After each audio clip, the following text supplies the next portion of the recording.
Everybody wants to go to heaven, but nobody wants to die. ஒரு சொல்லு ஒன்று இருக்கிறது, எல்லாருமே பரலோகத்திற்கு போக வாஞ்சிக்கிறார்கள், ஆனால் மரிப்பதற்கோ விருப்பம் இல்லாமல் இருக்கிறார்கள்.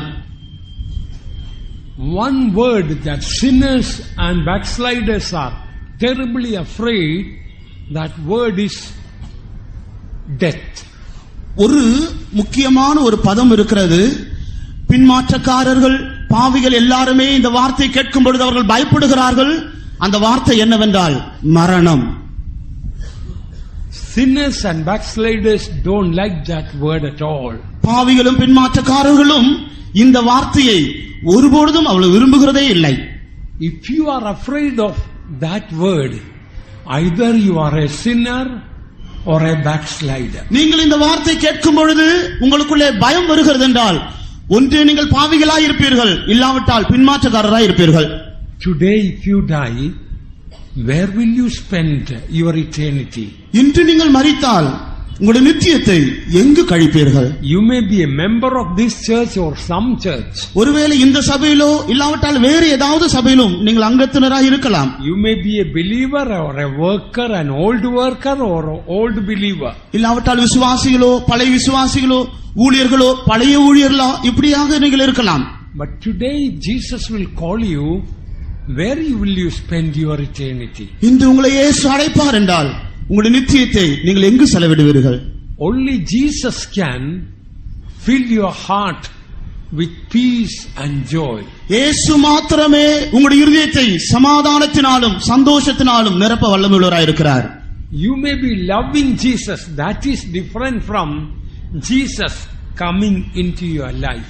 நீங்கள் இயேசுவை நேசிக்கலாம், அது வேறொரு பகுதி. ஆனால் உங்களுடைய வாழ்க்கையில் உங்களுடைய இதயத்திற்குள் இயேசு வருகிறது, வேறொரு வித்தியாசமான அனுபவமாய் காணப்படுகிறது. Without Jesus in your life, you are but a dead man, because Jesus is the true life. இயேசு இல்லாதவர்களாய் இருப்பீர்கள் என்றால் உங்களுடைய ஜீவியமானது மரித்த ஜீவியம்.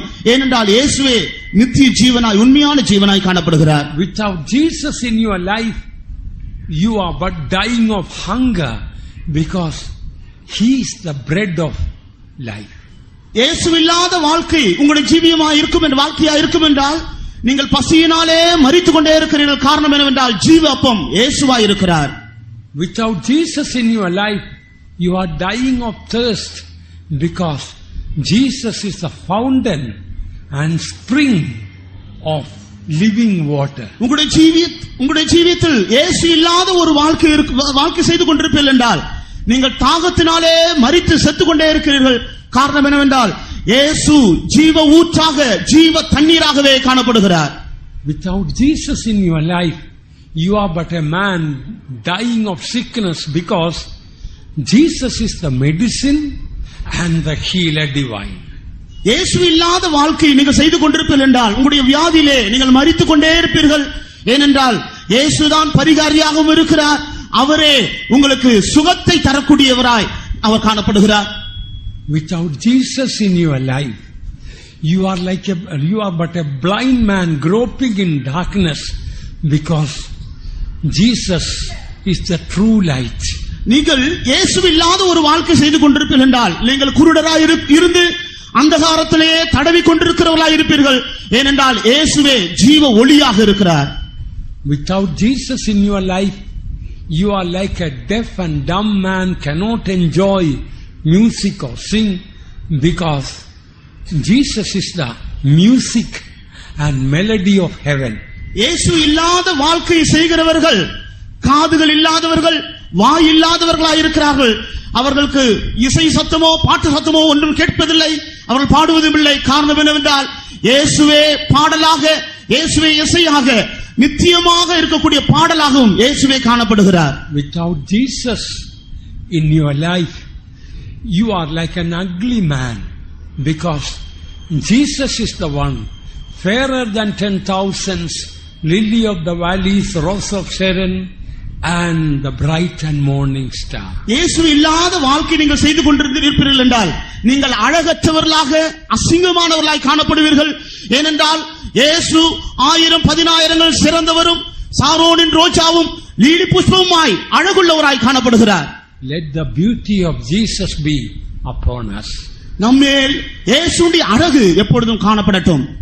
Without Jesus in your life, you are a man in hell and on the way to hell, because Jesus is the way to heaven and He is heaven. இயேசு இல்லாத வாழ்க்கை செய்து கொண்டிருக்கிறவர்கள் நரகத்திலே ஏற்கனவே இருக்கிறார்கள். இன்னும் சில நரகத்திற்கு போய்கொண்டே இருக்கிறார்கள். காரணம் என்னவென்றால் இயேசுவே பரலோகத்திற்கு மார்க்கமும் இயேசுவே பரலோகமுமாய் காணப்படுகிறார். Without Jesus in your life, you have no peace, because Jesus is the Prince of Peace. இயேசு இல்லாத வாழ்க்கை செய்கிறவர்கள் சமாதானமற்றவர்களாகவே ஜீவிப்பார்கள். காரணம் என்னவென்றால் இயேசுவே சமாதானத்தின் பிரபுவாய் இருக்கிறார். Without Jesus in your life, you are really thirsting and hungering, because only Jesus can satisfy your hunger and thirst in life. இயேசு இல்லாத வாழ்க்கை ஒருவர் செய்து கொண்டிருந்தால் அவர்களுடைய ஜீவியத்தில் தாகம் பசி எப்பொழுதுமே இருந்து கொண்டே இருக்கும். இயேசு ஒருவரே அவருடைய தாகத்தையும் பசியும் போக்க வல்லமுள்ளவராய் இருக்கிறார். Without Jesus in your life, you will have fear of death, because Jesus only abolished death and brought life and immortality to light.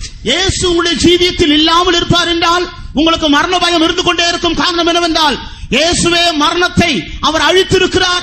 மரணத்தை முற்றிலுமாய் அவர் எல்லாவற்றையும் மரணத்துடைய வல்லமைகளை முற்றிலும் அவர் அழித்தவராய் காணப்படுகிறார். Fill your life with Jesus. ஆகிய உங்களுடைய ஜீவியம் முழுவதுமாய் இயேசுவினால் நிரப்பிக் கொள்ளுங்கள். If you have Jesus in your life, உங்களுடைய ஜீவியத்தில் இயேசு இருப்பார் என்றால் He will turn the bitter into sweet. உங்களுடைய கசப்பான நிலவரத்தை மதுரமாய் இனிமையாய் மாற்றுவார். He will turn your water into wine. உங்களுடைய தண்ணீரை திராட்சரசமாய் மாற்றுவார். He will turn your sighing into singing. உங்களுடைய அந்த முறுமுறுப்பை அது சங்கீதமாய் மாற்றுவார். He will turn your mourning into dancing. உங்களுடைய மிகுந்த வேதனையான அந்த முறுமுறுப்பான காரியத்தை நடனமாக களிப்பாக மாற்றி விடுவார். He will turn your confusion into peace. உங்களுடைய குழப்பங்களை சமாதானமாய் மாற்றி விடுவார். He will turn your darkness into light. உங்களுடைய இருளை வெளிச்சமாய் மாற்றுவார். He will turn your death into life. அவர் உங்களுடைய மரணத்தை ஜீவனாய் மாற்றுவார். And He will turn your weakness into strength. உங்களுடைய பலவீனத்தை பலனாய் மாற்றுவார்.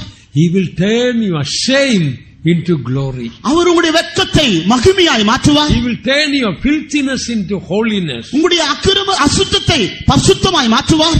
He will turn your hell into heaven. உங்களுடைய நரகமான அனுபவத்தை பரலோகமாய் மாற்றுவார். He will turn your bitter into sweet. உங்களுடைய கசப்பான அனுபவத்தை மதுரமாய் இனிமையாய் மாற்றுவார். The more you have Jesus, the more you receive freely everything the word of God says. எந்த அளவுக்கு நீங்கள் இயேசுவை நீங்கள் பெற்றிருக்கிறீர்களோ அந்த அளவுக்கு இலவசமாக சகல நன்மைகளையும் நீங்கள் பெற்றுக்கொள்ளுங்கள் என்று வேத வசனம் விளம்புகிறது. Remember, when we die, only our character will go with us. ஒரு காரியத்தை நினைவு கொள்ள வேண்டும், நாம் மரிக்கும் பொழுது நம்முடைய சுபாவம் தான் நம்மை பின்தொடர்ந்து வரும். You may be a very rich man, but you will not take one naya paisa when you go with you. நீங்கள் இந்த பூமியிலே நல்ல ஐஸ்வரியவான்களாய் இருக்கலாம். இந்த பூமியை விட்டு நீங்கள் கடந்து போகும் பொழுது ஒரு நயா பைசா உங்களோடு கூட நீங்கள் கொண்டு போக முடியாது. You may be always thinking about money, that at the time of death money will fail you. நீங்கள் எப்பொழுதுமே பணத்தை குறித்து நீங்கள் நினைத்துக் கொண்டே இருப்பீர்கள். உங்களுடைய மரண நேரத்தில் பணம் எல்லாம் உங்களை கைவிட்டு விடும். Even Vellore CMC hospital may forsake you. இங்க இருக்கிற CMC ஆஸ்பத்திரி கூட மருத்துவமனை கூட உங்களை கைவிடக்கூடும்.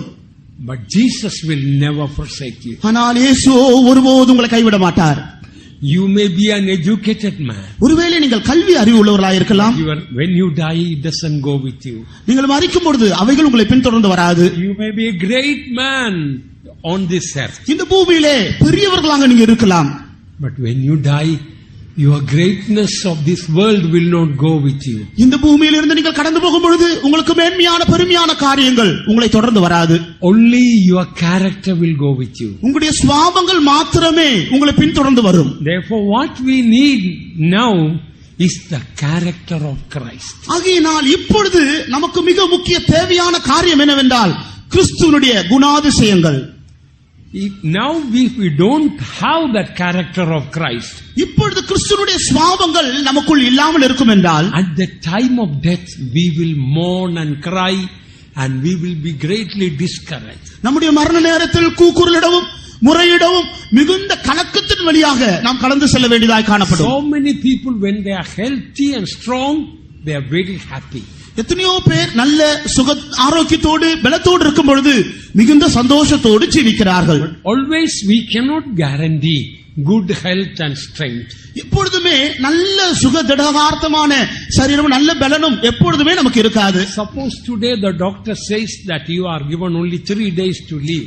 சில நேரத்தில் மருத்துவர்கள் சொல்வார்கள் இன்னும் நீங்கள் பூமியில் ஜீவிக்கும்படியாக 3 நாட்கள் தான் இருக்கிறது என்று கூட சொல்லக்கூடும். Or 1 day only left. இல்லாவிட்டால் உங்களுக்கு ஒரே ஒரு நாள் தான் இருக்கிறது என்று சொல்லலாம். Please, you tell the Lord, how will you take it? How will you take it? அப்படி என்றால் நீங்கள் இந்த நாட்களை நீங்கள் எப்படி நீங்கள் எடுத்துக்கொள்வீர்கள்? Oh doctor, can you please give me 6 months more? எனக்கு இன்னும் ஒரு 6 மாதத்தை நீர் கூட்டி தருவீரா? Or at least 6 weeks more? இன்னும் 6 வாரத்தை கூட்டி தர முடியுமா? I have to ask so many people forgiveness. நான் இன்னும் அநேகரிடத்தில் மன்னிப்பு கேட்க வேண்டியது அவசியமா இருக்கிறது. I am angry with so many people. I have to go and get reconciled. நான் அநேகரிடத்தில் கோபப்பட்டிருக்கிறேன். அவளிடத்தில் எல்லாரிடத்தில் நான் போய் ஒப்புரவாக வேண்டும். I have stolen money from people. ஜனங்களிடத்தில் நான் பணங்களை திருடி இருக்கிறேன். I have stolen God's money, tithes and offerings. தேவனுடைய பணமாய் இருக்கிற தசமபாகம் காணிக்கை கூட நான் திருடி இருக்கிறேன். Oh, I have to give back all of them before I go. நான் இந்த பூமியை விட்டு கடந்து போவதற்கு முன்பாக இவைகள் எல்லாவற்றையும் நான் கொடுத்து தீர்க்க வேண்டும். I cannot face the judgment today. நான் நியாயத்தீர்ப்பை நான் சந்திக்க நான் விரும்பவில்லை. Oh, I have been neglecting the reading of the Bible for a long time. அநேக நாட்களாக தேவ வசனத்தை வாசிக்கக்கூடிய அனுபவத்தை நான் புறக்கணித்து தள்ளி இருக்கிறேன். I don't have a prayer life. எனக்கு ஜெப ஜீவியமே இல்லை. My mind is full of filthiness. என்னுடைய மனது முழுவதுமாய் அக்கிரம சிந்தையினால் நிரம்பி இருக்கிறது. Heart is full of lust. என்னுடைய இருதயம் முழுவதுமாய் இச்சையினால் நிரம்பி இருக்கிறது. Oh no, today I cannot die. இன்று நான் மரிக்கவே முடியாது. Today please don't take me. Give me another one more year. ஆண்டவரே இன்று என்னை எடுக்க வேண்டாம். இன்னும் எனக்கு ஒரு வருஷம் நீர் கூட்டி கொடுக்க வேண்டும். Beloved ones, any moment God can call me, God can call you. அருமையானவர்களே, எந்த நேரத்திலும் தேவன் உங்களையும் என்னையும் கூப்பிடலாம். There are so many people while preaching they died. எத்தனையோ அருமையான தேவனுடைய ஜனங்கள் பிரசங்கம் பண்ணி கொண்டிருக்கும் பொழுதே அவர்கள் மரித்திருக்கிறார்கள். There are some saints died in the meeting itself. எத்தனையோ பரிசுத்தவான்கள் கூட்டம் நடந்து கொண்டிருக்கும் பொழுது அங்கே இருந்து தங்களுடைய ஜீவனை விட்டிருக்கிறார்கள். Oh beloved ones, we must be ready. அருமையானவர்களே, நாம் இப்பொழுதும் ஆயத்தத்தோடு காணப்பட வேண்டும். Our hearts should be full of Jesus. நம்முடைய இருதயம் முழுவதுமாய் இயேசுவினால் நிரப்பப்பட்டதாய் காணப்பட வேண்டும். Our thoughts, our mind should be full of Jesus. நம்முடைய மனதும் நம்முடைய சிந்தனைகள் எல்லாமே இயேசுவினால் நிரப்பப்பட்டதாய் காணப்பட வேண்டும். Our words should be full of Jesus. நம்முடைய வார்த்தைகள் முழுவதுமாய் இயேசுவினால் நிரப்பப்பட்டதாய் இருக்க வேண்டும். Our walk of life should be full of Jesus. நம்முடைய ஜீவிதத்தினுடைய நடைகள் எல்லாமே இயேசுவினால் நிரப்பப்பட்டதாய் இருக்க வேண்டும். Oh, you may say, Pastor, you can tell all these things, but I live in this world. நீங்கள் சொல்லலாம், பாஸ்டர் நீங்கள் இவைகள் எல்லாம் சொல்லுகிறீர்கள், ஆனால் நானோ இந்த பூமியில் ஜீவிக்கிறேன். But beloved ones, Jesus lived in this world. பிரியமானவர்களே, இயேசு இதே பூமியில் தான் ஜீவித்தார். He lived and shown and given an example. அவர் இந்த பூமியில் ஜீவித்து நாம் நடக்கும்படியான மாதிரிகளை அவர் நமக்கு காண்பித்தும் கொடுத்திருக்கிறார்.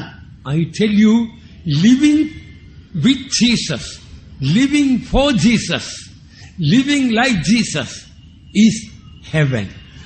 இயேசுவுக்காக ஜீவிப்பதும் இயேசுவை போல ஜீவிப்பதும் இயேசுவாகவே ஜீவிப்பதும் தான் பரலோகமாய் காணப்படுகிறது.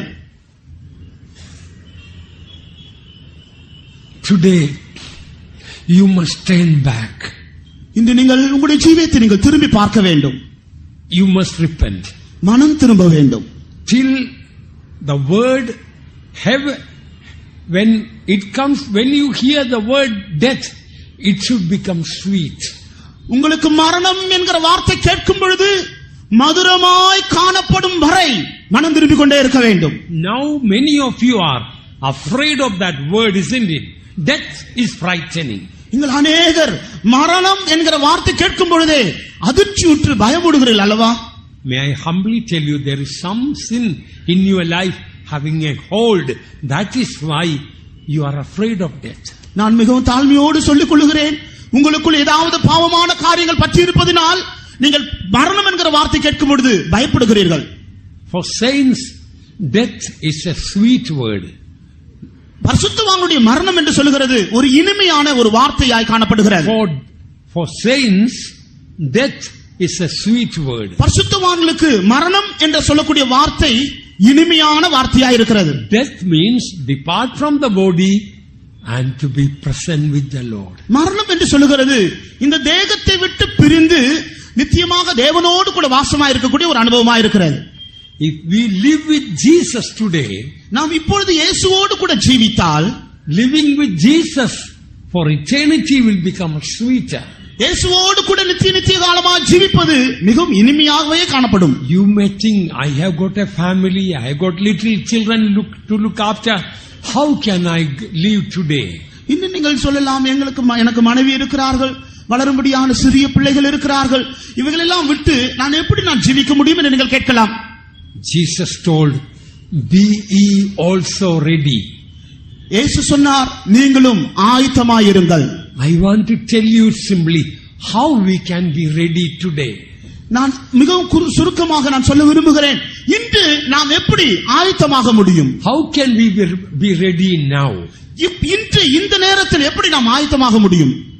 You and I cannot guarantee we all will go back to our homes. நம்முடைய வீடுகளுக்கு திரும்பி நாம் செல்வோம் என்பதற்கு நமக்கு எந்த விதத்திலும் ஒரு உறுதி இல்லை.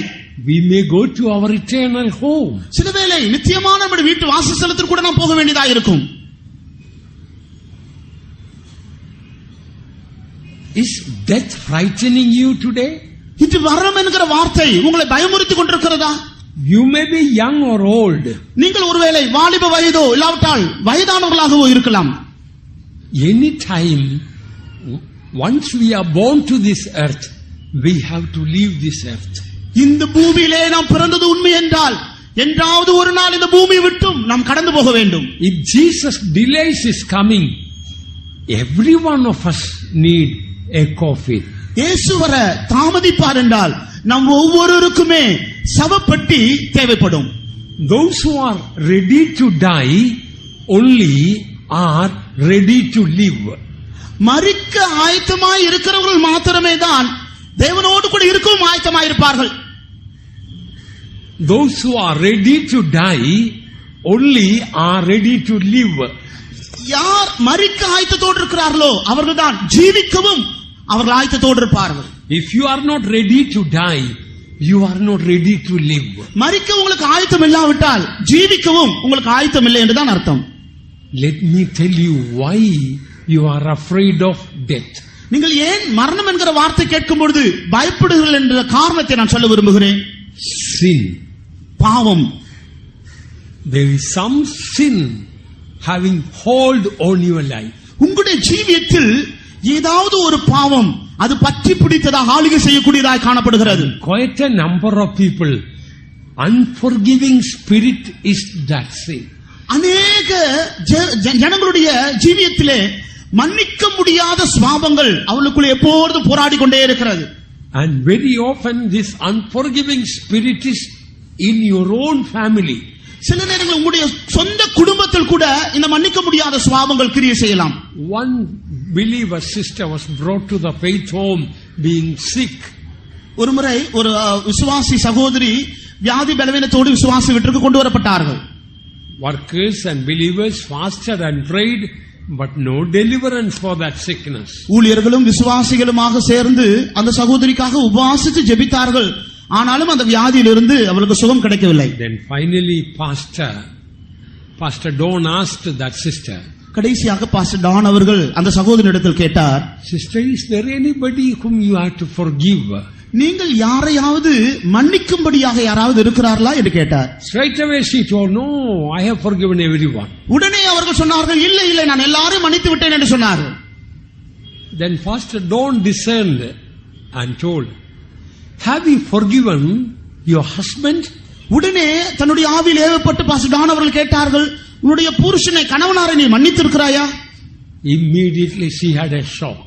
உடனே அவர்களுக்கு ஒரு ஷாக் உண்டானது. Oh, 20 years ago, my husband got angry and touched like this, giving like a smack. I couldn't forgive him. 20 வருஷத்திற்கு முன்பதாக என்னுடைய கணவனார் கோபப்பட்டு அடிப்பது போல மிகவும் தொட்டார், மெதுவாக தான் தொட்டார், அதை இன்னும் எனக்கு மன்னிக்க முடியவில்லை. This happened 20 years ago. இது 20 வருஷத்துக்கு முன்பாக சம்பவித்த காரியம். Even husband could not remember any time smacking the wife. தன்னுடைய மனைவி எப்பொழுது அடித்தார் என்று தன்னுடைய புருஷனுக்கு கூட மனதில் நினைவே இல்லை. It might have been true, gently touched her like that, a smacking. இது அடிக்கிறது போல மெதுவாக தான் அவர்களை அந்த மனைவி அவர் தொட்டிருக்க கூடும். But still the grudge is in the heart. ஆனால் இன்றும் அந்த பகை உணர்வு இருதயத்திற்குள்ளேயே வளர்ந்திருந்தது. And as she was dying of sickness, she confessed it. மரிக்கும் தருவாயில், அந்த பலவீனத்தில் மரிக்கும் தருவாயில் இருக்கும் பொழுதுதான் அவர்கள் அறிக்கை செய்தார்கள். Thank God, God gave her new lease of life. கர்த்தருக்கு ஸ்தோத்திரம், தேவன் அவளுக்கு ஒரு புதிதான ஒரு ஜீவியத்தை கர்த்தர் அவருக்கு தந்தார். Dear child of God, how do you know you have not forgiven somebody? அருமையான தேவனுடைய பிள்ளையே, மற்றவர்களை நீ மன்னிக்கவில்லை என்று உனக்கு எப்படி நீ கண்டுபிடிக்கலாம்? I will tell you now how we will know there are some people whom you have not forgiven properly. நீங்கள் சரியாக இன்னும் மன்னிக்காத அநேகர் இருக்கிறார்கள் என்பதை நான் இப்பொழுது உங்களுக்கு காண்பிக்க விரும்புகிறேன். Some people may be dead and gone, but you are not forgiven. அநேகர் மரித்து போயிருக்கிறார்கள், இன்னும் நீங்கள் அவர்கள் மன்னிக்காமல் இருக்கிறீர்கள். How do you know that there are some people you are not forgiven? நீங்கள் இன்னும் மன்னிக்காத அநேகர் இருக்கிறார்கள் என்பதை நீங்கள் எப்படி விளங்கிக் கொள்ளலாம்? Shall I tell you how you will know? நீங்கள் எப்படி விளங்கிக் கொள்ளலாம், விளங்க முடியும் என்று நான் சொல்லட்டுமா? Now while I am preaching, நான் இப்பொழுது பிரசங்கம் பண்ணிக்கொண்டே இருக்கும் பொழுது those people are coming to your mind. அந்த நபர்கள் இப்பொழுதே உங்களுக்கு மனதில் வந்து கொண்டிருக்கிறார்கள். Amen. Amen. Amen. Amen. That's right. I didn't bring them to you. நான் அந்த நீங்க மன்னிக்காத ஆட்களை நான் உங்களுக்கு கொண்டு வரவில்லை. But your own conscience suddenly brought those people. உங்கள் சொந்த மனசாட்சியே நீங்கள் மன்னியாத ஆட்களை உங்களுக்கு முன்பாய் கொண்டு வந்து நிறுத்தி இருக்கிறது. One day I was preaching this in one place. நான் இந்த சத்தியத்தை ஒரு இடத்தில் நான் பிரசங்கம் பண்ணி கொண்டிருந்தேன். We have a faith home child, 6 or 7 years old child. Her name is Joanna. அந்த இடத்தில் ஜோனா என்று சொல்லுகிற 6 இல்லாவிட்டால் 7 வயதுள்ள ஒருவர் இருந்தார். Faith home child. விசுவாச வீட்டு பிள்ளை ஒருவர் இருந்தார். She came and told me, Pastor, 2 persons came in front of me when you preached. அவள் ஓடி வந்து என்னிடத்தில் சொன்னால், நீங்க பாஸ்டர் நீங்கள் பிரசங்கம் பண்ணும்போது எனக்கு முன்பாக 2 பேர் வந்து நின்றார்கள் என்று சொன்னார். 2 children in the school I have not forgiven, they came to my mind. என்னுடைய பள்ளியிலே நான் மன்னிக்க முடியாத 2 பிள்ளைகள் வந்தார்கள், அவங்க என்னுடைய மனதில் வந்தார்கள் என்று சொன்னார். Oh, Joanna, only 2 children came to her mind. ஜோவனாளுக்கு மனதிலே 2 பேர் தான் வந்தார்கள். She is only 7 years or 8 years old. ஆனால் அவளுக்கு 7 8 வயது உள்ளவதான். Maybe in front of you maybe 20 people may be coming. ஆனால் உங்களுக்கு முன்பாக ஏறக்குறைய 20 பேர் வரலாம். You have not forgiven them. நீங்கள் அவர்களை மன்னியாமல் இருந்தால். But when you see they tell, oh, I have forgiven them all. நீங்கள் நேரடியாக பார்க்கும் பொழுது எல்லாவற்றையும் நான் மன்னித்து விட்டேன் என்று சொல்லுகிறீர்கள். Then why those people came to your mind now this morning, Sunday morning? இந்த ஞாயிறு காலை வேளையிலே ஏன் அப்படிப்பட்டவர்கள் நீங்கள் மன்னித்திருக்கிறார்கள், ஏன் அவர்கள் மனதில் முன்பாக வருகிறார்கள்? The Lord is showing you, you must from the depth of your heart forgive them. உங்களுடைய இருதயத்தின் ஆழத்திலிருந்து நீங்கள் அவர்களுக்கு மன்னிக்கும்படியாகவே தேவன் அவளை உங்களுக்கு முன்பாக காண்பிக்கிறார். So many places I preach about forgiveness. நான் अनेक இடங்களில் இந்த மன்னிக்கக்கூடிய சுபாவத்தை குறித்து நான் பிரசங்கம் பண்ணி இருக்கிறேன். In one place where I was working, there was a couple.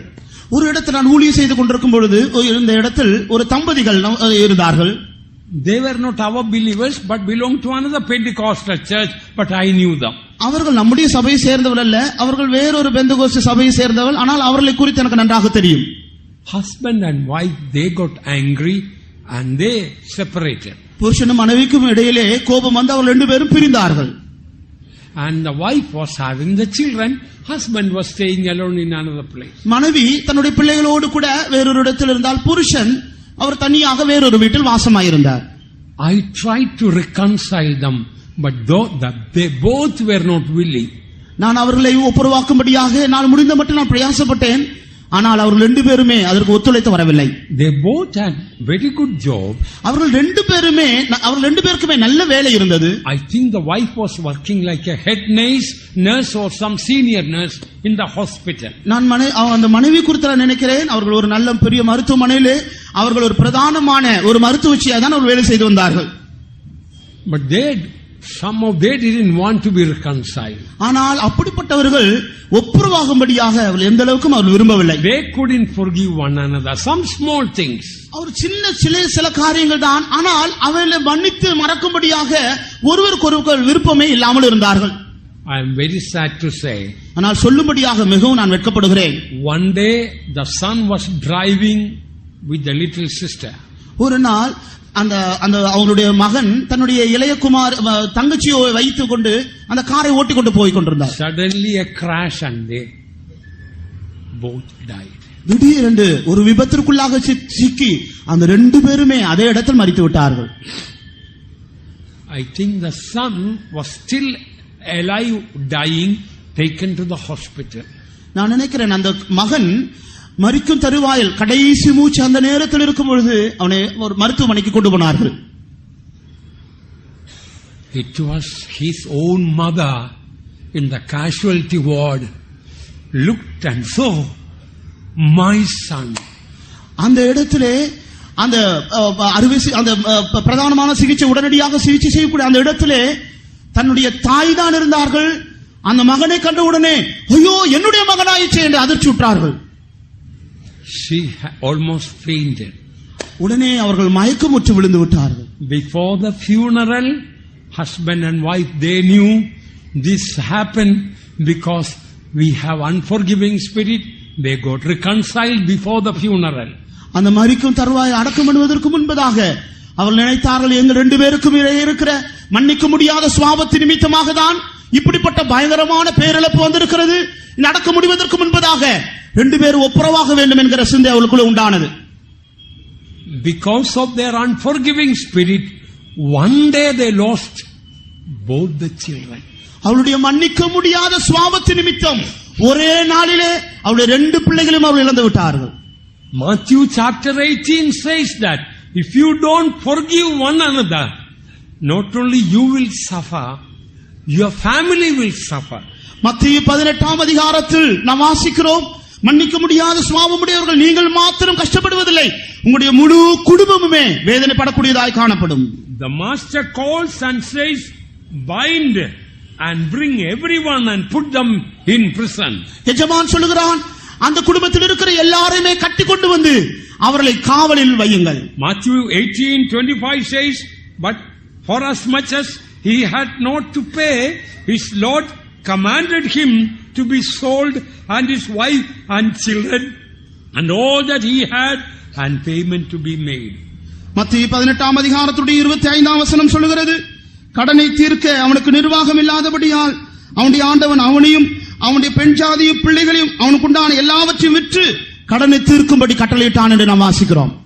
If you do not forgive your wife and children, whole family will suffer. நீங்கள் மன்னிக்க முடியாதவர்களாக இருப்பீர்கள் என்றால் நீங்கள் மாத்திரமல்ல, உங்களுடைய பெண் ஜாதியும் உங்களுடைய பிள்ளைகளும் எல்லாருமே கஷ்டப்படுவார்கள்.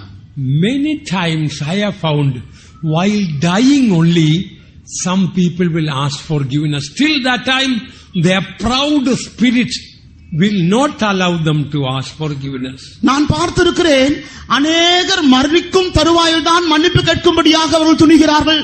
அதுவரை அவளுக்குள் இருக்கிற அந்த பெருமையின் சுபாவம் மன்னிக்கும்படியாக அவளுக்கு இடம் கொடுப்பதே கிடையாது. Set your life right with God today. இன்று தேவனுக்கு முன்பதாக உங்களுடைய ஜீவியத்தை சரிப்படுத்திக் கொள்ளுங்கள். Many young people's mind are full of filth. அநேக வாலிபருடைய மனது அசுசியினால் அசுத்தத்தினால் நிரம்பி இருக்கிறது. So much wrong things in televisions and internet and paper and magazines, they watch and read uncontrollably and their mind become filthy. கட்டுப்படுத்த முடியாத நிலவரத்திலே எல்லா செய்தித்தாள்களும் பத்திரிகைகளும் தொலைக்காட்சியும் இன்டர்நெட்டும் இவள் எல்லாவற்றையும் பார்த்து மனது முழுவதுமாக கட்டுப்பாடு மீறி அவைகள் எல்லாம் அசுத்திப்பட்டிருக்கிறது. How do you know your mind is full of filth? உங்களுடைய மனது முழுவதுமாய் அசுசினால் நிரம்பி இருக்கிறது உங்களுக்கு எப்படி விளங்கிக் கொள்ளலாம்? You don't have any peace. உங்களுக்குள்ளே சமாதானமே இருக்காது. Even if you come and sit in the meeting and hearing the sermon and singing the songs, நீங்கள் கூட்டத்தில் வந்து உட்கார்ந்து கொண்டு தேவனுடைய செய்தியை கேட்டு பாட்டு பாடி சந்தோஷப்பட்டுக் கொண்டிருக்கலாம். peace and purity, they go together. சமாதானமும் தூய்மையும் ஒன்றாக சேர்ந்துதான் போகும். Many people in the world, they don't have peace. இந்த பூமியில் அநேகர் இருக்கிறார்கள், அவர்களுக்குள்ளே சமாதானம் இல்லை. Ask them, how is their mind? Mind is filthy. அவர்களை பார்த்து கேளுங்கள், உன்னுடைய சிந்தை மனது எப்படி இருக்குன்னு கேட்டு பாருங்கள். மனது முழுவதுமாய் அசுசியினால் நிரம்பி இருக்கிறது. When your mind is filthy, you will not have peace of mind. உங்களுடைய மனதிலே அசுத்தம் முழுவதுமாய் நிரம்பி இருக்கும் என்றால் உங்களுடைய மனதிலே சமாதானமே இருக்காது. You may say, no, I don't have peace because I don't have money. நீங்கள் நினைக்கலாம், இல்லை எனக்கு சமாதானம் இல்லாமல் இருப்பதற்கு காரணம் என்னவென்றால் எனக்கு பணம் இல்லை என்று நீங்கள் சொல்லலாம். Look at the richest people, they don't have peace. பாருங்கள், ஐஸ்வர்யவான்களை பாருங்கள், அவருடைய ஜீவியத்தில் கூட சமாதானம் இல்லை. Oh, I don't have peace because I don't have a proper job. எனக்கு சரியான வேலை இல்லாதபடியால் தான் எனக்கு சமாதானம் இல்லை என்று நீங்கள் நினைக்கலாம். Look at the people, those who have got very good job. பாருங்கள், do they have any peace? பாருங்கள், நல்ல வேலை செய்கிறவர்களையும் கவனித்து பாருங்கள், அவளுக்கு சமாதானம் இல்லை. Oh, I don't have a proper house, that's why I don't have peace. நீங்கள் நினைக்கலாம், எனக்கு சரியான வீடு இல்லை, ஆகையினால் தான் எனக்கு சமாதானம் இல்லை என்று நீங்கள் நினைக்கலாம். Look at the people, those who have got huge mansions, they don't have peace. பாருங்கள், பெரிய மாளிகை வைத்து அதில் வாசமா இருக்கணும், பாருங்கள், அவளுக்குள்ளும் சமாதானம் இல்லை. Dear friend, your problems are not giving you trouble. Lack of peace is not because of your problem. Lack of peace is because of lack of purity of your mind. அருமையான சிநேகிதனே, உன்னுடைய சமாதானத்திற்கு குறைவு சுற்று காரியங்களில் இருக்கிற உன்னுடைய சுகமான காரியங்களில் அடங்கியிருப்பதல்ல, உனக்குள்ளே உன்னுடைய மனதிலே அசூசிகள் முழுவதுமாய் நிரம்பி இருக்கிறபடினால் மாத்திரமே.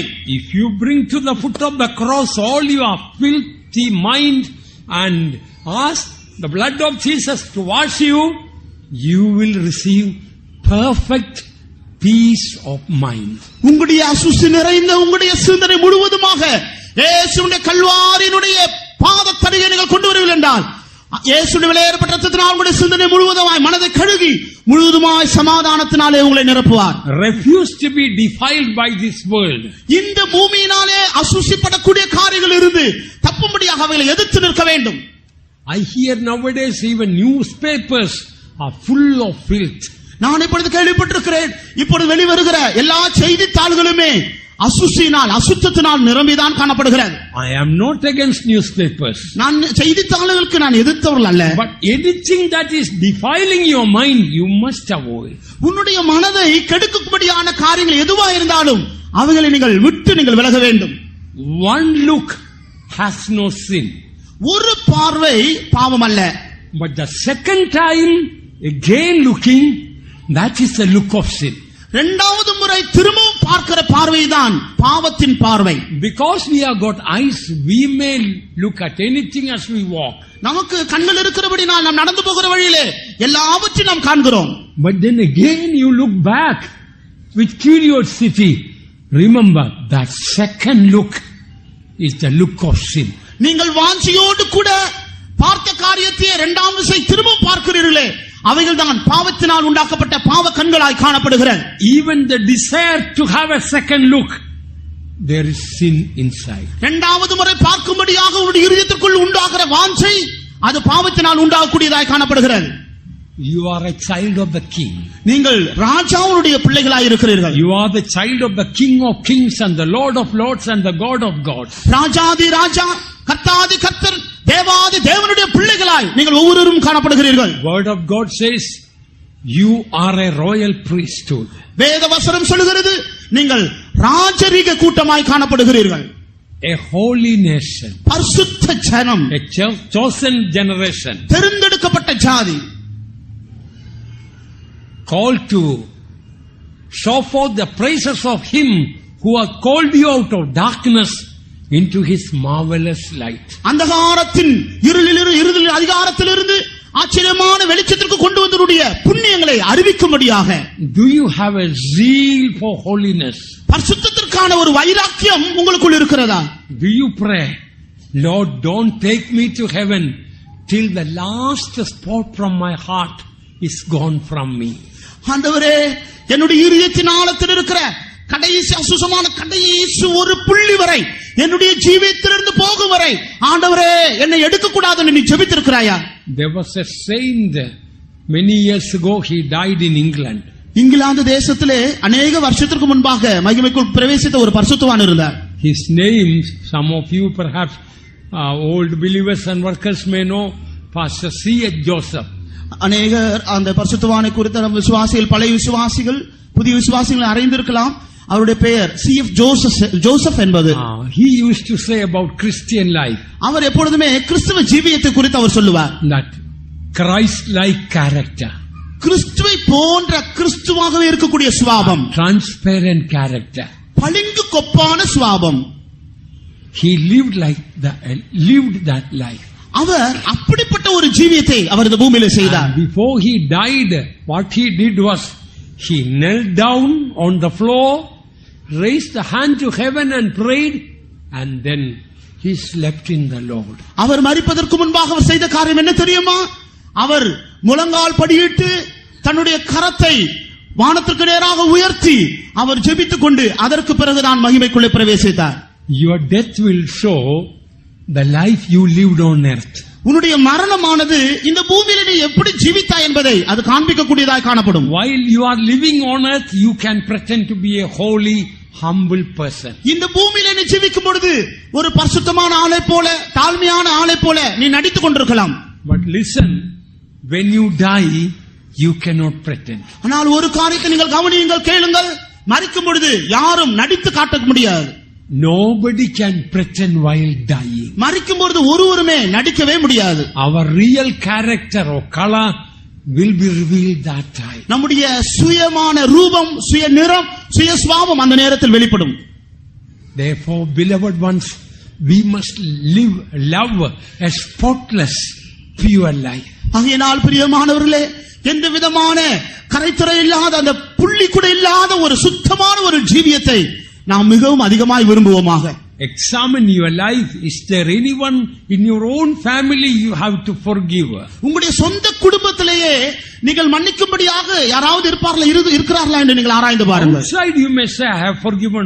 Deep inside there could be a grudge. நீங்கள் புறம்பாக எல்லாவற்றையும் மன்னித்து விட்டேன் என்று சொல்லலாம், ஆனால் உங்களுடைய இதயத்தினுடைய ஆழத்திலே பகை உணர்வு இருக்கக்கூடும். If you are really forgiven that person, நீங்கள் அந்த நபரை உண்மையாகவே மன்னித்திருப்பீர்கள் என்றால், you will know that from Psalm 35, this is the real proof whether you have forgiven someone truly. Chapter 35, I will read verse 12, 13 and 14. சங்கீதம் 35ஆம் சங்கீதம் 12-13 வசனங்களை நான் வாசிக்கிறேன்.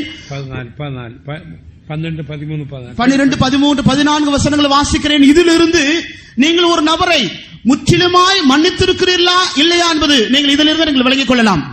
படிங்க. நான் செய்த நன்மைக்கு பதிலாக தீமை செய்கிறார்கள், என் ஆத்துமா திக்கற்று போக பார்க்கிறார்கள். அவர்கள் வியாதியா இருந்தபோது இரட்டு என் உடுப்பாய் இருந்தது. நான் உபவாசத்தால் என் ஆத்மாவை உபத்திரவப்படுத்தினேன். என் ஜெபமும் என் மடியிலே திரும்ப வந்தது. நான் அவனை என் சிநேகிதனாகவும் சகோதரனாகவும் பாவித்து நடந்து கொண்டேன். தாய்க்காக துக்கிக்கிறவனை போல் துக்க வஸ்திரம் தரித்து தலை கவிழ்ந்து நடந்தேன். This is the real proof whether you have forgiven your enemies. இதுதான் உங்களுடைய சத்துருக்களை உண்மையாகவே மன்னித்திருக்கிறா என்பதற்கு அத்தாட்சியாக இருக்கிறது. What does the psalmist say here? இங்கு சங்கீதக்காரன் என்ன சொல்லுகிறான்?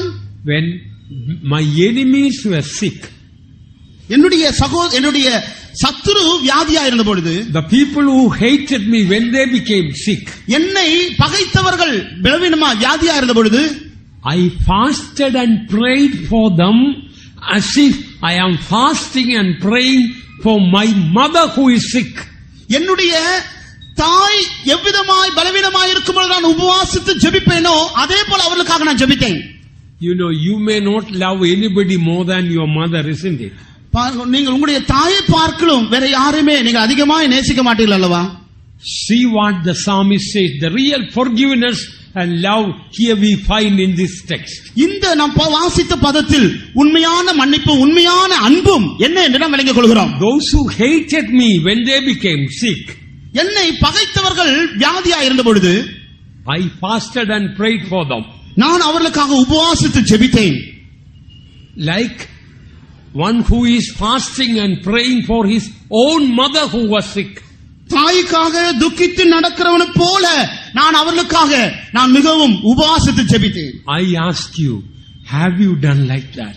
நான் உங்களிடத்தில் கேட்கிறேன், இதே போல உங்களுடைய சத்துருக்கள் நீங்கள் செய்திருக்கிறீர்களா? People who are hating you when they became sick. உங்களை பகைக்கிறவர்கள் வியாதியா இருந்த பொழுது Have you fasted and prayed and cried like you are praying for your own mother? உங்களுடைய சொந்த தாய்க்கு நீங்கள் அழுது துக்கித்து நீங்கள் ஜெபிக்கிறது போல அவர்கள் பலவீனமா வியாதியா இருக்கும்போது அவர்களுக்காக உபவாசித்து நீங்கள் ஜெபித்திருக்கிறீர்களா? Maybe some of you have. May I tell you some of you what you had done when your enemies became sick? உங்களுடைய சத்துருக்கள் வியாதியா இருக்கும் பொழுது நீங்கள் உங்களில் சிலர் என்ன செய்திருப்பீர்கள் தெரியுமா? Thank you, Lord. He is learning a lesson now. ஆண்டவரே உமக்கு ஸ்தோத்திரம், இப்பொழுதாவது நல்ல பாடம் படிக்கட்டும். He hated me. Now God is teaching a lesson. அவன் என்னை பகைத்தான், இப்பொழுது கர்த்தராகவே பார்த்து நல்ல பாடங்களை கற்றுக் கொடுக்கிறார். Lord, teach him some more. ஆனா ஆண்டவரே இன்னும் நல்லா கற்றுக் கொடுங்க ஆண்டவரே. Let him suffer little more. இன்னும் அதிகமாக அவன் பாடுபடட்டும். Amen.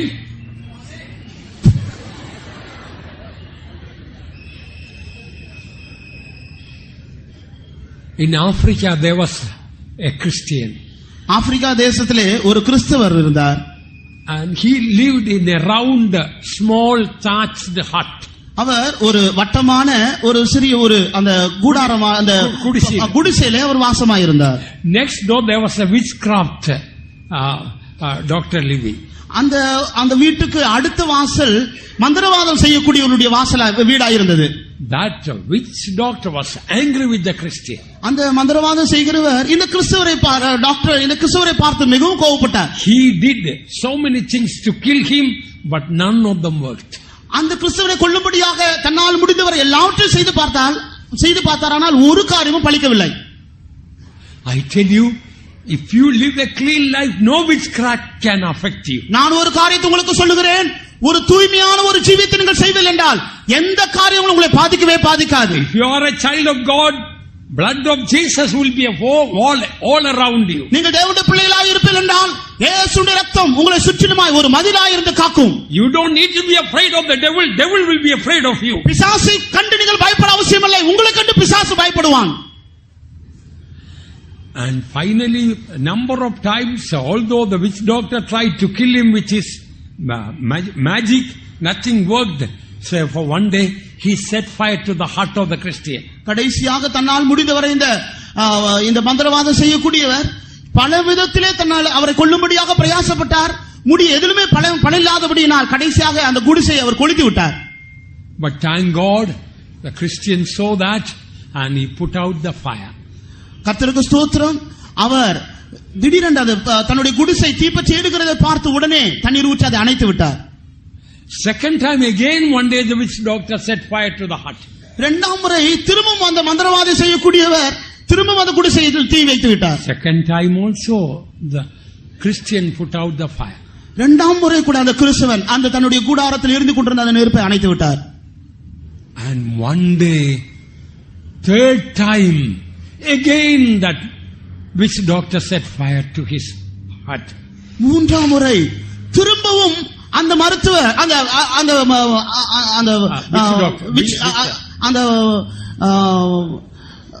மந்திரவாதி திரும்பவும் மூன்றாம் விஷயம் அந்த கூடாரத்திலே அவர் நெருப்பு வைத்து விட்டார். This time something happened. இந்த நேரத்தில் வித்தியாசமான ஒரு காரியம் நடந்தது. Wind was blowing. அப்பொழுது காற்று பலமாய் அடித்துக் கொண்டிருந்தது. Wind took the fire into the hut of that witch doctor and that also started burning. இந்த கிறிஸ்துவனுடைய கூடாரத்தில் இருந்து கொண்டிருந்த அந்த அக்கினி அந்த காற்றானது அடித்துக் கொண்டு போய் அந்த மந்திரவாதியினுடைய வீட்டிலும் போய் அந்த நெருப்பு திரும்ப அவருடைய வீடும் பற்றி எரிய ஆரம்பித்தது. Can you guess what that Christian did? அந்த கிறிஸ்தவர் என்ன செய்திருப்பார் என்று நீங்கள் யூகிக்க முடியுமா? If you were there, what will you do? Tell me. நீங்கள் அந்த ஆளாய் இருந்திருப்பீர்கள் என்றால் நீங்கள் என்ன செய்திருப்பீர்கள்? You don't need to tell. We all know what we will say. நீங்கள் என்ன செய்திருப்பீர்கள் என்று நாங்கள் இப்ப சொல்ல அவசியமில்லை. But the Christian, what he did, you know. ஆனால் கிறிஸ்தவன் என்ன செய்தார் என்று உங்களுக்கு தெரியுமா? He put out the fire of the witch doctor and put out the fire of his house. முதலில் அவர் போய் மந்திரவாதியினுடைய வீட்டை முதலாவது அணைத்துவிட்டு அதற்கு பிறகு வந்து தன்னுடைய கூடாரத்தில் இருந்த நெருப்பு அணைத்தார். This really touched the witch doctor. இந்த சம்பவம் அந்த மந்திரவாதி உண்மையாகவே தொட்டது. He thought, I am trying to kill him, I am trying to destroy his house. நான் அவரை கொல்லும்படியாக அவர் வீட்டை அழிக்கும்படியாகவே நான் இத்தனை காலம் பிரயாசப்பட்டு வந்தேன். Now what did he do for me? பாருங்கள், இப்பொழுது அவர் எனக்கு என்ன செய்திருக்கிறார் என்று பாருங்கள். That day the witch doctor accepted Christ. அந்த நாளிலே அந்த மந்திரவாதி கிறிஸ்துவை ஏற்றுக்கொண்டார். And he went to church where the Christian went. அந்த கிறிஸ்தவர் எந்த ஆலயத்திற்கு போகிறாரோ அதே ஆலயத்திற்கு அந்த மந்திரவாதியும் கடந்து செல்ல ஆரம்பித்தார். Now you didn't tell, if you were there what would you do?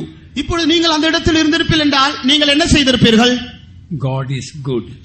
ஆண்டவர் நல்லவர் என்று God சொல்லியிருப்பீர்கள். is righteous. தேவன் நீதியுள்ளவர் என்று சொல்லியிருப்பீர்கள். God is judging the witch doctor for what he had done against me. அவர் எனக்கு விரோதமாக என்ன செய்தாரோ அதற்கேற்ற விதத்தில் தேவனாகவே பார்த்த அந்த மந்திரவாதியை அவர் நியாயந்திருக்கிறார். Let the house burn down. இன்னும் அந்த நேர வீடு முழுவதுமா எரிந்து கீழே சாம்பலாய் விழட்டும். Amen. Beloved ones, we need a Christ-like forgiving spirit. பிரியமானவர்களே, கிறிஸ்து எவ்விதமாக மன்னித்தாரோ அதே போல மன்னிக்கக்கூடிய சுபாவம் நமக்கும் தேவை. If our neighbors are not coming to Christ, don't blame them. We have not shown Christ through our character. நம்முடைய சகவாசிகள் நமக்கு வீட்டுக்கு சுற்றிலுமாய் இருக்கிறவர்கள் இன்னும் கிறிஸ்துவுக்கு சமீபமாய் வரவில்லை, அதற்கு அவர்கள் குற்றவாளிகள் அல்ல, நாம் தான் கிறிஸ்துவை வெளிப்படுத்தக்கூடிய விதத்தில் இன்னும் நாம் வெளிப்படுத்தவில்லை. Don't blame the people in Vellore if they don't come to church. வெள்ளூரில் இருக்கிறவர்கள் சபை ஆராதனைக்கு வராதபடினால் அவர்களை நாம் குற்றம் சொல்லக்கூடாது. Let us blame ourselves. நாம் நம்மையே குற்றம் சொல்ல வேண்டும். We have not shown Christ to them. அவர்களுக்கு கிறிஸ்துவை நாம் இன்னும் வெளிப்படுத்தி காண்பிக்கவில்லை. People, they are fed up hearing preaching. இங்கு கேட்கிற இந்த பிரசங்கத்திலே அவர்கள் எல்லாரும் கேட்டு மிகவும் சலித்திருக்கிறார்கள். They want a group of people showing Christ through their character. தங்களுடைய சுபாவத்தின் மூலமாய் கிறிஸ்துவை வெளிப்படுத்தக்கூடிய ஒரு கூட்டத்தை தான் புறஜாதிகள் எதிர்பார்த்துக் கொண்டிருக்கிறார்கள். We must show the love of Christ through our character. நம்முடைய சுபாவத்தின் மூலமாக கிறிஸ்துவுடைய அன்பை மற்றவர்களுக்கு நாம் காண்பிக்க வேண்டும். Beloved ones, that forgiving love should start deep from my heart and your heart. அருமையானவர்களே, மன்னிக்கக்கூடிய சுபாவமானது இருதயத்தின் ஆழத்திலிருந்து முதலில் எனக்கும் பிறகு உங்களுக்கும் அது துவங்க வேண்டும். When we learn to forgive, all other sins flee from us. நாம் மன்னிக்க ஆரம்பித்தால் எல்லா விதமான பாவமான காரியங்கள் நம்மை விட்டு போய்கொண்டே பறந்து கொண்டே இருக்கும். Because forgiving is one of the foundations in Christian life. மன்னிப்பு என்பது இந்த ஒரு அஸ்திவாரமாக ஒரு கிறிஸ்துவனுடைய ஜீவியத்தில் காணப்படுகிறது. One of our believers had a shoe shop. நம்முடைய விசுவாசியில் ஒருவர் பாதரட்சைகள் செருப்பு கடை வைத்திருந்தார். And he felt sorry for an orphan boy and got him, trained him in the shoe business. அவர் ஒரு அனாதையான ஒரு பையனை பார்த்து அவன் மேல் பரிதாபப்பட்டு அவனை அழைத்து கொண்டு வந்து அவனை தன்னுடைய அந்த ஷூ கடையில வைத்து அவனுக்கு அந்த பிசினஸ் அவனுக்கு பயிற்சி கொடுத்தார். And when he grew up and learned the business, அவன் வளர்ந்து அந்த தொழில் வியாபாரத்தை அவன் கற்றுக்கொண்ட பிறகு one fine day, lo and behold, opposite his shoe shop, he opened a shoe shop. மிகவும் குறித்த நாட்களுக்குள்ளாக அவன் அந்த கடைக்கு தன்னுடைய எஜமானுடைய கடைக்கு நேர முன்பதாகவே வேறொரு அந்த செருப்பு பாதரட்சை கடை அவன் துவங்கி விட்டான். That night when our believer went home, அந்த ராத்திரியிலே அந்த விசுவாசி தன்னுடைய வீட்டுக்கு கடந்து போனார். For the family prayers, you know what was the first subject he told to pray? தன்னுடைய குடும்ப ஜெபத்தில் ஜெபிக்கும்படியாக முதலாவது அவர் சொன்ன ஜெப குறிப்பு என்ன தெரியுமா? Pray for that young man. He also has got a family. Pray that God may bless his business. அந்த வாலிப சகோதரன் அவருக்கும் ஒரு குடும்பம் இருக்கிறது. அவருடைய குடும்பத்தை கர்த்தர் ஆசீர்வதிக்கிறார். அவர் செய்கிற தொழிலையும் கர்த்தர் ஆசீர்வதிக்க வேண்டும். அதற்காக நாம் குடும்பமாய் சேர்ந்து ஜெபிக்கலாம் என்று சொன்னார். Because he prayed like that, you know what happened? அவர் இவ்விதமாக ஜெபித்தபடியால் என்ன சம்பவித்தது தெரியுமா? God started blessing our believer more than before. நம்முடைய விசுவாசி அவர் வைத்திருந்த கடை முன்பு பார்க்கலும் அதிகமாய் தேவன் ஆசீர்வதிக்க துவங்கி விட்டார். ஆஹா இயேசுவின் மாறா அன்பிலே அதன் இன்பத்தை சொல்லாகுமா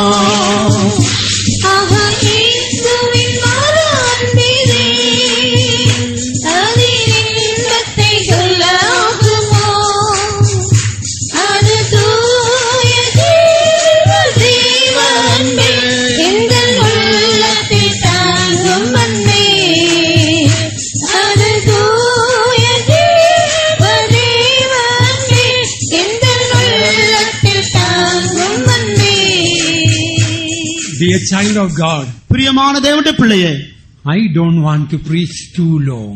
நான் அதிக நேரமாய் பிரசங்கிக்க நான் விரும்பவில்லை. Our TPM church has lot of good doctrines. நம்முடைய டிபிஎம் சபைக்கு அநேக நல்ல சத்தியங்கள் தெரியும். I am ashamed to say with tears, but many of us, we don't have the life of Christ. ஆனால் நான் கண்ணீரோடு மிகுந்த வேதனையோடு துக்கத்தோடு வெட்கத்தோடு நான் சொல்லுகிறேன், கிறிஸ்துவுடைய சுபாவங்கள் எத்தனையோ பேருக்குள் இல்லை. Every year we have so many conventions, that is good. ஒவ்வொரு வருஷத்திலும் பல இடங்களில் பல கன்வென்ஷன்கள் நடக்கிறதெல்லாம் நல்லதுதான்.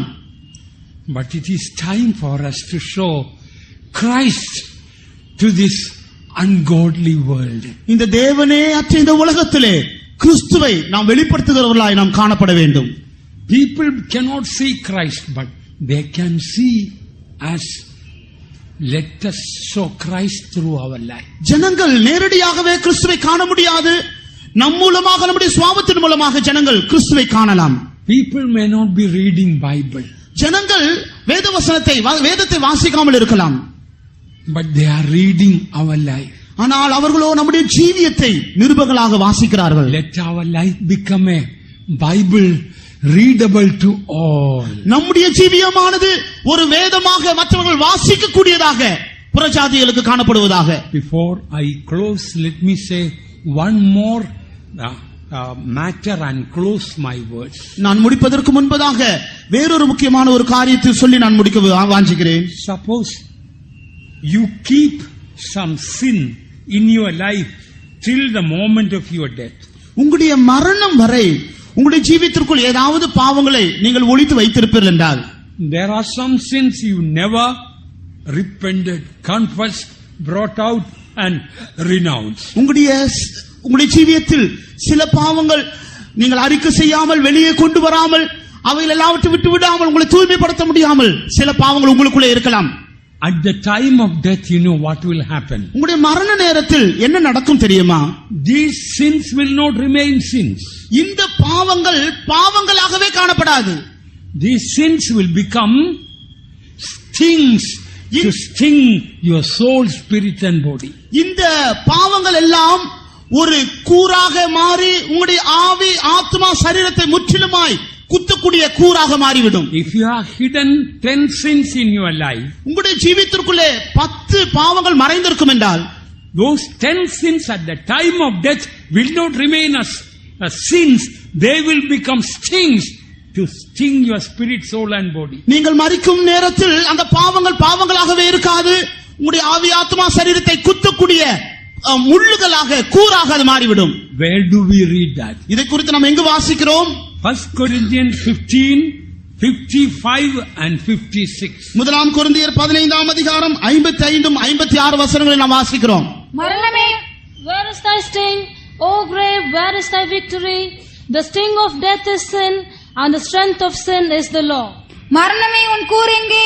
பாதாளமே உன் ஜெயம் எங்கே? மரணத்தின் கூர் பாவம், பாவத்தின் பலன் நியாயப்பிரமாணம். The sting of death is sin. மரணத்தின் கூர் பாவம். The sting of death is sin. மரணத்தினுடைய கூர் பாவமாயிருக்கிறது. So your sin will become a sting at the time of death. இதிலிருந்து விலகிக் கொள்கிறோம். உங்களுடைய பாவமானது உங்களுடைய மரண நேரத்தில் ஒரு கூராக மாறிவிடும். That is why some people while dying that moment had terrible tormenting pain of hell. ஆகையினால் தான் பலர் மரிக்கும் நேரத்திலே மிகுந்த வேதனை, நரக வேதனை அவர்கள் அனுபவிக்கக்கூடியவர்களாய் மாறிவிடுகிறார்கள். For a saint while dying the last moment there will be no pain.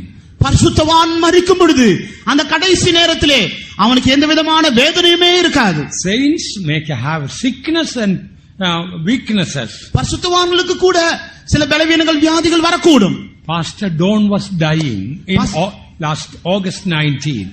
கடந்த ஆகஸ்ட் மாதம் 19ஆம் தேதி பாஸ்டர் டான் அவர்கள் மகிமைக்குள் பிரவேசித்தார். Before dying repeatedly he told, I have no pain, I have no pain, I have no pain. அவர் மரிப்பதற்கு முன்பதாக திரும்பவும் அவர் சொன்னார், எனக்கு வேதனையே இல்லை, எனக்கு வேதனையே இல்லை என்று சொல்லிக் கொண்டே இருந்தார். Death is swallowed up in victory. மரணம் ஜெயமாக விழுங்கப்பட்டது. Death means all the fear of death, the pain of death, all are swallowed up in victory. மரணம் என்று சொல்லும் பொழுது எல்லா விதமான பயத்தினுடைய, எல்லா விதமான பாவத்தினுடைய எல்லா காரியங்களும் ஜெயமாக அது விழுங்கப்படுகிறது. Dear child of God, அருமையான தேவனுடைய பிள்ளையே, let me close my words. நான் என்னுடைய வார்த்தையில நான் முடிக்கிறேன். It is not worth hiding any sin in your life. உன்னுடைய ஜீவியத்தில் மறைத்து வைக்கக்கூடிய காரியங்கள் எந்த விதத்திலும் உனக்கு லாபகரமாய் காணப்படுகிறதில்லை. At the time of death, they will become sting and will be giving stings, bringing great pain into your spirit, soul and body. நீ மரிக்கும் நேரத்தில் ஒவ்வொரு பாவங்களுடைய ஆவி, ஆத்மா, சரீரத்திற்கு குத்தும்படியாக, உன்னை வேதனைப்படுத்தும்படியாக கூறுகளாய் அவைகள் மாறிவிடுகிறது. Today, make a decision to give up that sin. இன்று உனக்குள் இருக்கிற அந்த பாவத்தை விட்டுவிடும்படியாக ஒரு தீர்மானம் எடுப்பாயாக. Make sure your heart and my heart is pure and clean. எங்களுடைய இருதயம் எல்லாம் தேவனுக்கு முன்பாக சுத்தமாக பளிங்கு போல தூய்மையாய் மாறுவதாக. If you are not fasted and prayed to bless your enemies, one day you do that. இதுவரை உங்களுடைய சத்துருக்களுக்காக அவளை ஆசீர்வதிக்கும்படியாக உபவாசித்து ஜெபிக்காமல் இருந்திருப்பீர்கள் என்றால் இனியாவது அப்படி செய்யுங்கள். Decide to forgive and love your enemies. உங்களுடைய சத்துருக்களை மன்னிக்கும்படியாகவும் அவளை நேசிக்கும்படியாக ஒரு தீர்மானம் எடுங்கள். Then God will richly bless you. அப்படி என்றால் தேவன் ஐஸ்வரியமாய் உங்களை ஆசீர்வதிப்பார். Any sin if you have to confess to your wife, you confess it to the wife. உங்களுடைய மனைவியிடத்தில் ஏதாவது பாவங்களை அறிக்கை செய்ய வேண்டியது இருந்தால் அதை மனைவியிடத்தில் அறிக்கை செய்யுங்கள். If you have any sin to confess to the husband, you do that. உங்களுடைய புருஷனிடத்தில் ஏதாவது அறிக்கை செய்ய வேண்டியது இருந்தால் மனைவி அது அறிக்கை செய்யுங்கள். If you have any sin to confess to your elder servants of God, go and confess that. மூத்த ஊழியர்களிடத்தில் ஏதாவது அறிக்கை செய்ய வேண்டியது இருக்கும் என்றால் நீங்கள் போய் அறிக்கை செய்யுங்கள். Let our heart be full of forgiveness and love. அப்படி என்றால் நம்முடைய இருதயம் முழுவதுமாய் மன்னிப்பினாலே அன்பினால் நிரப்பப்படும். All the way to heaven is heaven. அந்த பரலோகத்துடைய அந்த வழி பரலோகமாகவே காணப்படுகிறது. Our life on earth will become heaven. நம்முடைய இந்த பூமிக்குரிய ஜீவியமே ஒரு பரலோகமாகவே காணப்படுகிறது. Money will not give heaven. பணம் பரலோகத்தை உங்களுக்கு கொடுக்காது. House will not give you heaven. வீடு உங்களுக்கு பரலோகத்தை கொடுக்காது. Car will not give you heaven. உங்களுக்கு இருக்கிற வாகனம் பரலோகத்தை உங்களுக்கு கொடுக்காது. Greatness in the world will not give you heaven. இந்த பூமியில இருக்கிற உங்களுக்கு மேன்மையான பெருமையான காரியங்கள் பரலோகத்தை உங்களுக்கு கொடுக்காது. Only Jesus can give it. இயேசு மாத்திரமே உங்களுக்கு பரலோகத்தை கொடுக்க முடியும். Give your life fully to Jesus. உங்களுடைய ஜீவியத்தை முற்றிலுமாக இயேசுவுக்கு அர்ப்பணியுங்கள். Love a pure life. ஒரு சுத்தமான ஒரு ஜீவியத்தை நேசியுங்கள். And let the purity of thoughts and words and deeds fill our life. நம்முடைய மனது, கிரியை, நடக்கை எல்லாவற்றையும் ஒரு தூய்மை, ஒரு பரிசுத்தம் நிரப்பட்டும். Before Jesus comes, if we have to die, let not any sting our spirit, soul and body. இயேசு வருவதற்கு முன்பதாக நாம் மரிக்க வேண்டும் என்றால், மரிக்க நேரிட்டால் எந்த பாவமும் நம்முடைய ஆவி, ஆத்மா, சரீரத்தை ஒரு கூரை போல இருந்து குத்த வேண்டாம். If we live a clean life, நாம் ஒரு சுத்தமான ஒரு ஜீவியத்தை செய்தால், word of God says at the time of death we receive a grace. வேத வசனம் சொல்லுகிறது, நீங்கள் மரிக்கும் நேரத்தில் உங்களுக்கு ஒரு கிருபை கிடைக்கும். In Hebrews chapter 2 verse 9 says, by the grace of God Jesus tasted death. எபிரேயர் 2ஆம் அதிகாரம் 9ஆம் வசனம் சொல்லுகிறது, தேவ கிருபையினாலே ஒவ்வொருவருக்காக மரணத்தை ருசி பார்த்தார் என்று சொல்லப்பட்டிருக்கிறது. Grace of God while dying.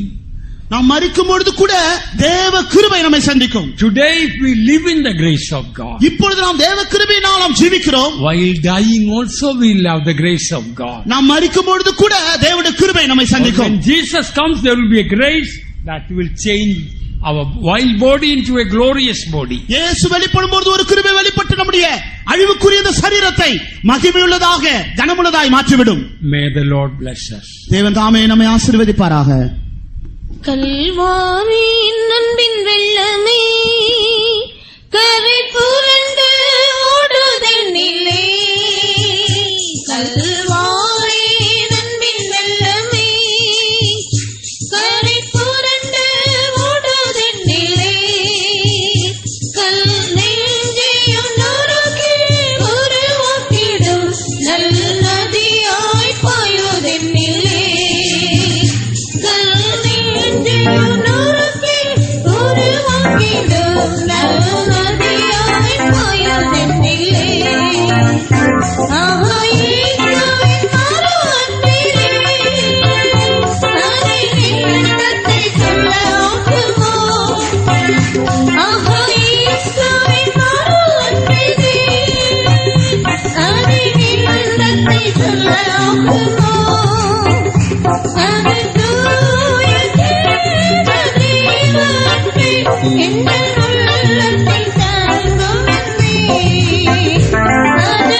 கல்வாரியின் அன்பின் ஆழமே, நல்ல நேசரின் மறுஜீவனே, நிர்மயமாய் வாழ்ந்து சீயோனிலே நீர்மலராய் திரண்டிடுதே. நிர்மயமாய் வாழ்ந்து சீயோனிலே நீர்மலராய் திரண்டிடுதே. இயேசுவின் ஒரு அன்பிலே, அதில் இன்பத்தை சொல்ல ஆகுமோ? இயேசுவின் ஒரு அன்பிலே, அதில் இன்பத்தை சொல்ல ஆகுமோ? அது தூய தேவதேவனே, எந்த உள்ளத்தில் தாங்கும் அன்பே. அது தூய தேவதேவனே, எந்த உள்ளத்தில் தாங்கும் அன்பே. இயேசுவின் ஒரு அன்பிலே, அதில் இன்பத்தை சொல்ல ஆகுமோ? இயேசுவின் ஒரு அன்பிலே, அதில் இன்பத்தை சொல்ல ஆகுமோ? அது தூய தேவதேவனே, எந்த உள்ளத்தில் தாங்கும் அன்பே. அது தூய தேவதேவனே, எந்த உள்ளத்தில் தாங்கும் அன்பே. இயேசுவின் மறுஅன்பிலே, அதில் இன்பத்தை சொல்ல ஆகுமோ? இயேசுவின் மறுஅன்பிலே, அதில் இன்பத்தை சொல்ல ஆகுமோ? அது தூய தேவதேவனே, எந்த உள்ளத்தில் தாங்கும் அன்பே. அது தூய தேவதேவனே, எந்த உள்ளத்தில் தாங்கும் அன்பே. அது தூய தேவதேவனே, எந்த உள்ளத்தில் தாங்கும் அன்பே. அது தூய தேவதேவனே, எந்த உள்ளத்தில் தாங்கும் அன்பே. அது தூய தேவதேவனே, எந்த உள்ளத்தில் தாங்கும் அன்பே. அது தூய தேவதேவனே, எந்த உள்ளத்தில் தாங்கும் அன்பே. அது தூய தேவதேவனே, எந்த உள்ளத்தில் தாங்கும் அன்பே. அது தூய தேவதேவனே, Hallelujah. Hallelujah. Hallelujah. Hallelujah. Hallelujah. Hallelujah. Oh, amen, amen, amen, amen, amen, amen, amen. Hallelujah. Hallelujah.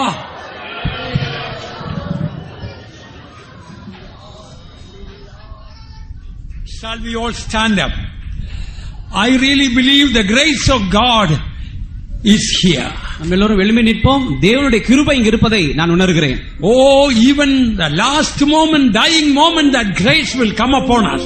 நாம் மரிக்கும் பொழுது அந்த கடைசி நேரத்தில் கூட தேவனுடைய கிருபை நம்மேல் வரும். By the grace of God, we can forgive others. தேவனுடைய கிருபையினாலே நாம் ஒருவரை நாம் மன்னிப்போம். By the grace of God, we can live an overcoming holy life. தேவனுடைய கிருபையினால் முற்றும் ஜெயம் கொண்டதான ஒரு ஜெய ஜீவியத்தை நாம் செய்வோம். By the grace of God, we can taste death like honey.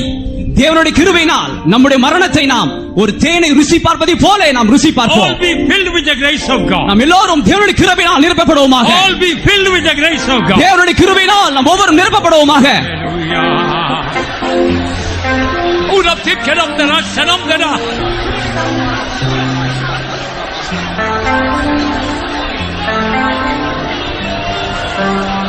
Hallelujah.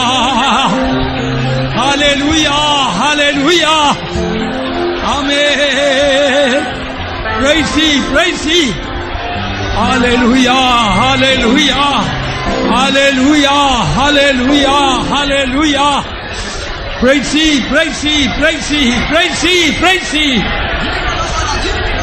Oh, Ramdara, Digidam Sikadam Dara, Selam Dara. Hirajiram Tikkiram Dara Shanam Dara Digada. Hallelujah. Hallelujah. Hallelujah. Hallelujah. Praise the Lord. Praise the Lord. Praise the Lord. Praise the Lord. Praise the Lord. Praise the Lord. Praise the Lord. Praise the Lord. Hirajiram Tikkiram Dara. Hirajiram Tikkiram Dara. Hallelujah. Hallelujah. Hallelujah. Amen. Praise Thee, praise Thee, praise Thee, praise Thee. Hallelujah, hallelujah, hallelujah, hallelujah, hallelujah. Praise Thee, praise Thee, praise Thee, praise Thee. Praise Thee, praise Thee, praise Thee, praise Thee.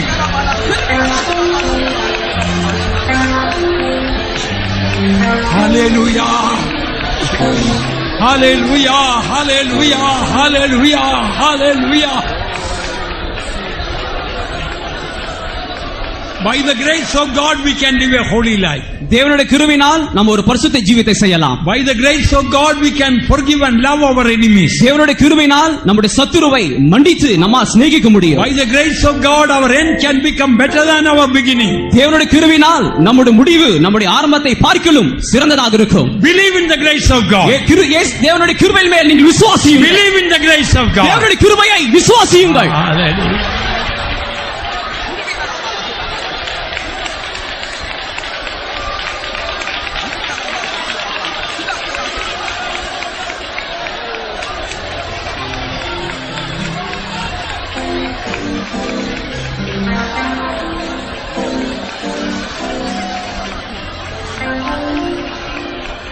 கிருபையே பெருகுதே நின்று பாய்ந்திடும் என்னெல்லாம் நன்றியால் பொங்கி வழியுது என்னை இன்பக்கமிலே என்னெல்லாம் நன்றியால் பொங்கி வழியுது என்னை இன்பக்கமிலே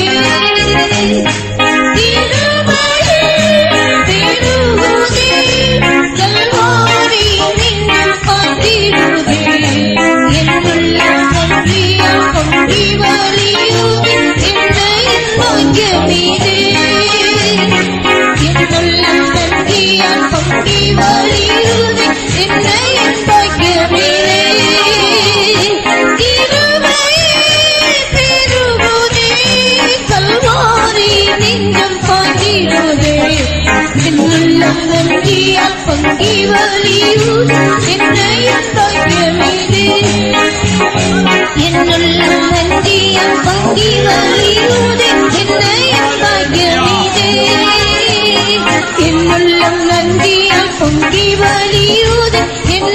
பாக்கியமிது என்னுள்ளம் நன்றியால் பொங்கி வழியுது என்னையும் பாக்கியமிது என்னுள்ளம் நன்றியால் பொங்கி வழியுது என்னையும் பாக்கியமிது என்னுள்ளம் நன்றியால் பொங்கி வழியுது என்னையும் பாக்கியமிது என்னுள்ளம் நன்றியால் பொங்கி வழியுது என்னையும் பாக்கியமிது என்னுள்ளம் நன்றியால் பொங்கி வழியுது என்னையும் பாக்கியமிது.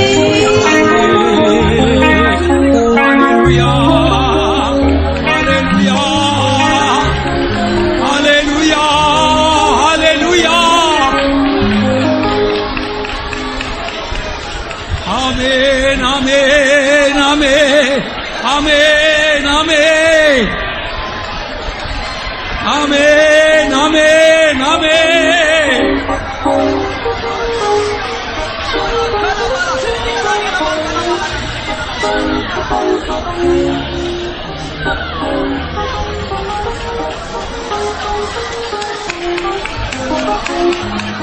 Praise Thee, praise Thee, praise Thee, praise Thee.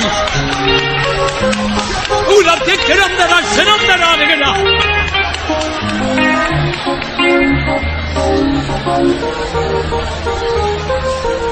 Amen, amen, amen, amen, amen.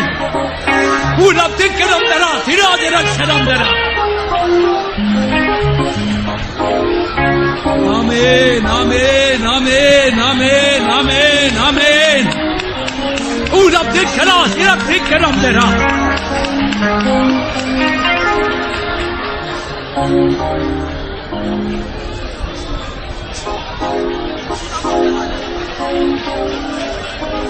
Amen, amen, amen, amen, amen, amen. Dear child of God, open your heart and open your mouth. அருமையான தேவனுடைய பிள்ளையே, உன்னுடைய இருதயத்தையும் உன்னுடைய வாயும் நீ திற. As you worship and praise God, தேவனை நீ ஆராதித்து துதித்துக் கொண்டிருக்கிற வேளையில் God will grant the desire of your heart. உன்னுடைய இருதயத்தின் வாஞ்சையை தேவன் உனக்கு அருளி செய்வார். He will not fail you. அவர் உன்னை கைவிடுவதில்லை. He will not forsake you. அவர் உன்னை விட்டு விலகுவதும் இல்லை.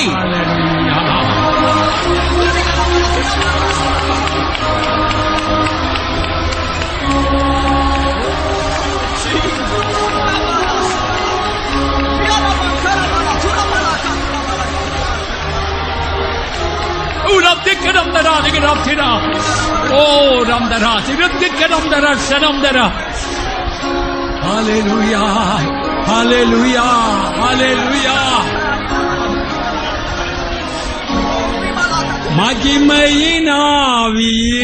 மகிமையினாவியினால் மனுஷரை மாற்றுவதோ மகிமையோடு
Death is swallowed up in victory. மரணம் ஜெயத்தினால் விழுங்கப்பட்டது. Let's praise God for death is swallowed up in victory. ஜெயத்தினால் மரணம் விழுங்கப்பட்டபடினால் நாம் கர்த்தரை ஸ்தோத்திரிப்போம். Praise the Lord. Praise the Lord. Praise the Lord. Praise the Lord. Praise the Lord. Praise the Lord. Praise the Lord.